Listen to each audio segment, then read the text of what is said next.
जर तुम्ही अजूनही तुमचं बर्थ सर्टिफिकेट बनवलं नसेल तर हा व्हिडिओ लक्ष देऊन पहा, कारण हा व्हिडिओ तुमच्यासाठी आहे.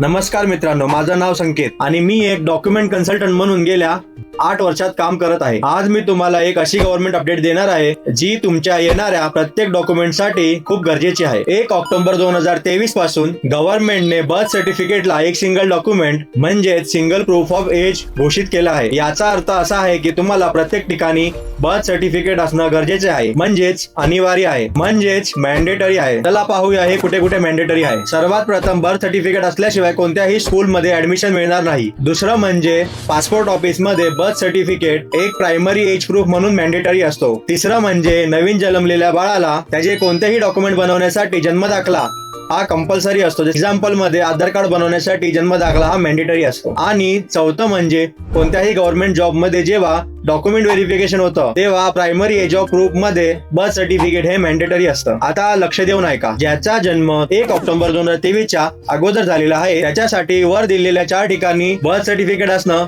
गरजेचं आहे. आणि ज्याचा जन्म 1 ऑक्टोबर 2023 च्या नंतर झालेला आहे त्याच्यासाठी वरचे 4 पॉइंट्स हे गरजेचे आहेतच.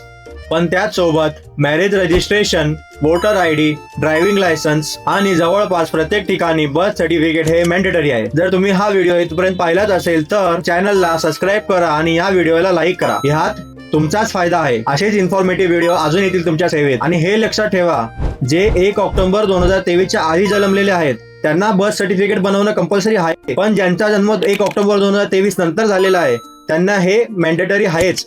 त्यांच्यासाठी प्रत्येक ठिकाणी बर्थ सर्टिफिकेट देणे अनिवार्य आहे. तर लवकरात लवकर तुमच्या जवळच्या जन्म मृत्यू नोंदणी कार्यालयात जाऊन तुमचं बर्थ सर्टिफिकेट नोंदणी करून घ्या. आणि एक सर्वात महत्वाची टिप देतो, जेव्हा तुमचं बर्थ सर्टिफिकेट बनवत असतील तेव्हा तुमचे डिटेल्स जसं की नाव, डेट ऑफ बर्थ, इतर गोष्टी नीट व्हेरीफाय करा.